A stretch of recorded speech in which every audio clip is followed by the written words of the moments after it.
You do not hate your life all at once. You wake into it gradually.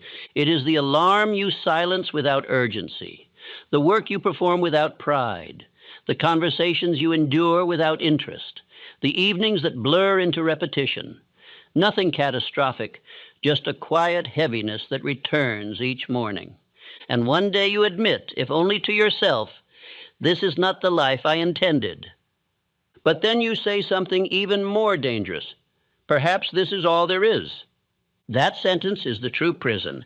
Let me tell you something plainly. No man is sentenced to a life he despises without first surrendering his power of decision. Circumstances may tighten. Mistakes may delay you. Temporary defeat may humble you. But the direction of your life remains governed by thought, choice, and organized action. You are not trapped. You are undecided. Imagine compressing your escape into 365 deliberate days. Not reckless escape, strategic escape. A year of disciplined planning, calculated movement, strengthened belief, and daily execution. A year where each morning becomes a brick laid in the construction of a different existence. 1 year is enough, but only if you stop drifting. Most men who hate their lives seek relief, not transformation.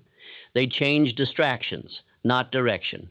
They complain about income, but never define a new aim. They resent their routine, but never design a new one. They envy freedom, but never calculate the price of earning it. Freedom is not wished into existence. It is built. Picture yourself tonight writing a clear statement. Within 365 days, I will transition from this condition into this defined alternative.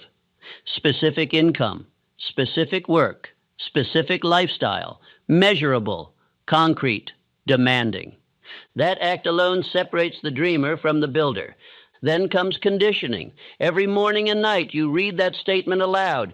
You see it completed. You feel gratitude as if it were present. You begin instructing your subconscious to search for opportunities aligned with that aim. And it will search, but without action, belief starves.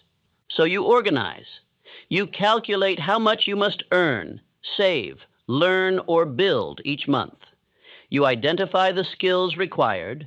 You eliminate the habits that chain you to the old routine. You dedicate hours daily to constructing the alternative, slowly at first, then steadily, then powerfully. By month 3, your thinking will sharpen. By month 6, momentum will begin. By month 9, others will notice you have changed. By month 12, the life you once hated will feel distant because you no longer inhabit it. But understand the cost of ignoring this opportunity. Another year will pass regardless, and if you repeat the same habits, you will reinforce the same results. A life unloved does not improve through hope. It improves through definite action. You must decide whether the discomfort of change is greater than the discomfort of staying. Ask yourself honestly, if nothing changes in the next 5 years, how will you feel? What will that cost your confidence, your family, your sense of worth? Time is not neutral. It magnifies whatever you repeat. If you repeat frustration, it compounds. If you repeat discipline, it compounds. The 365-day escape is not about running from something. It is about building towards something, a new income stream, a new enterprise, a restored sense of purpose, a disciplined body, a calmer mind. Make your life count, not by noise, not by resentment, by construction. You were not given imagination to tolerate misery. You were not given reason to accept stagnation. You were given the capacity to select a chief aim and pursue it with faith and persistence until it materializes. 1 year of obedience to that law can alter your trajectory. Ignore this message, and next year will resemble the last. Obey it, and the next 365 days may become the most decisive chapter of your life. You do not need 10 years. You need 1 year of definiteness. The life you hate is not permanent. It is simply unchallenged. Challenge it, begin the count, and make every one of the next 365 days move you closer to a life you respect. The life you hate was not constructed in a single day. It was tolerated into existence. It grew from small compromises, postponed decisions, and repeated acceptance of conditions you once intended to change. No man awakens suddenly trapped. He awakens gradually resigned. Therefore, the first act of escape is not motion. It is rebellion against resignation. You must confront the sentence that has kept you confined. Perhaps this is all there is. That sentence is more destructive than poverty, more limiting than lack of education, more binding than circumstance. It is the surrender of decision. You must now replace it with a command, not a wish, not a hope. A command written clearly and measured precisely. Sit alone and calculate honestly what you despise. Is it the income, the occupation, the routine, the absence of purpose? Define it. Vague dissatisfaction cannot be corrected. Specific frustration can be redirected. Write a 365-day transition statement.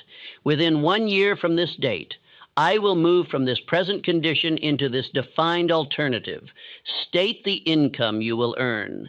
State the work you will perform. State the skill you will master. State what you will give in return.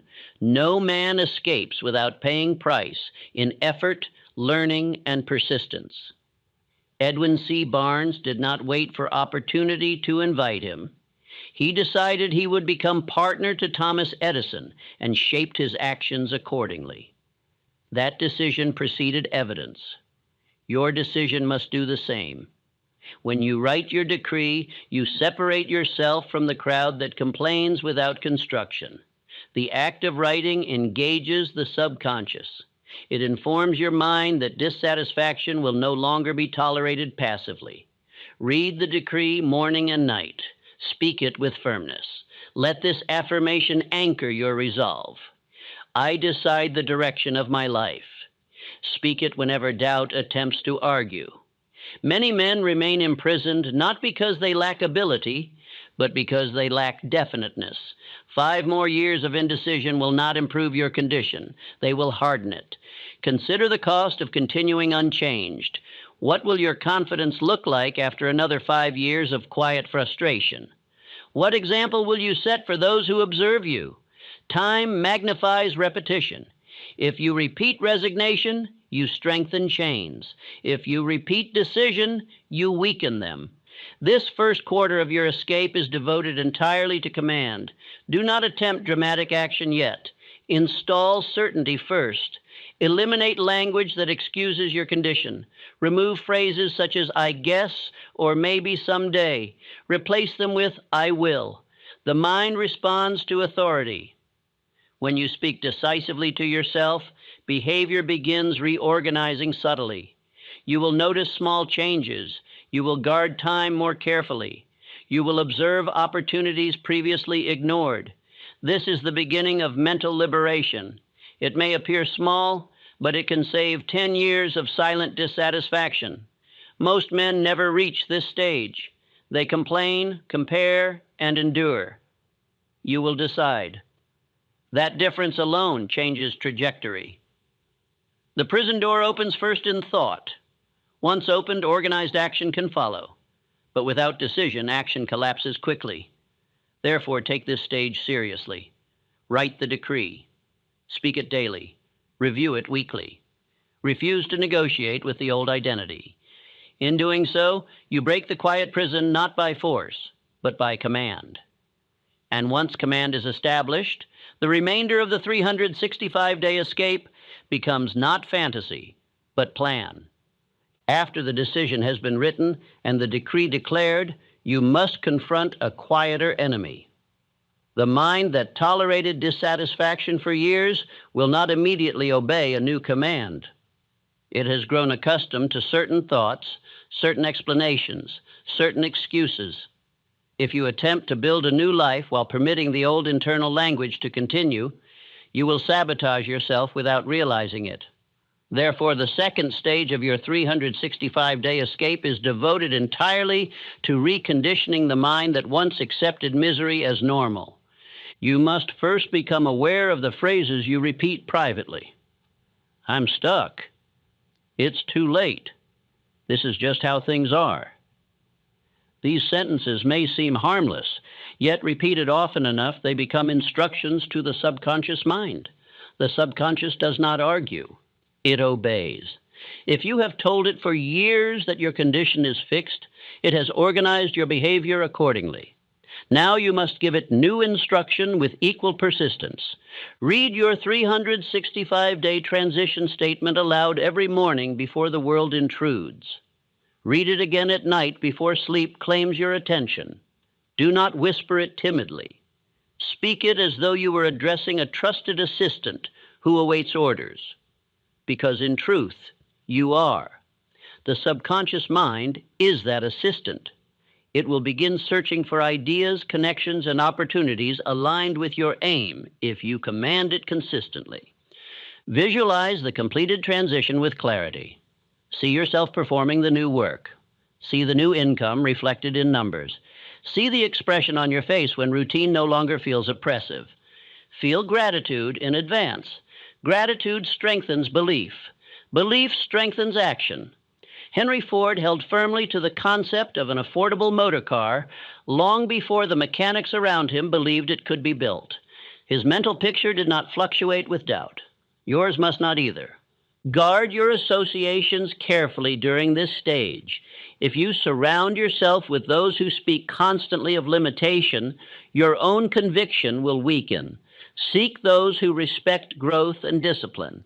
If none are present physically, seek them in the pages of biographies and the recorded words of men who rose from obscurity through decision. Repetition of strong ideas strengthens internal posture. Let this affirmation guide you daily. I am constructing a life I respect.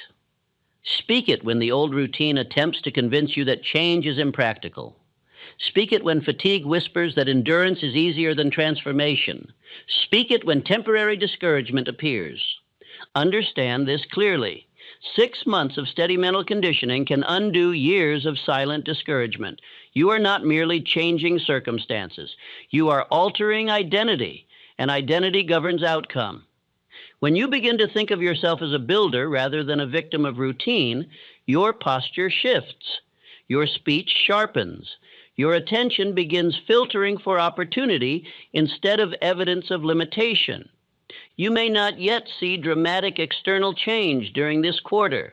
That is not failure. Roots deepen before branches appear.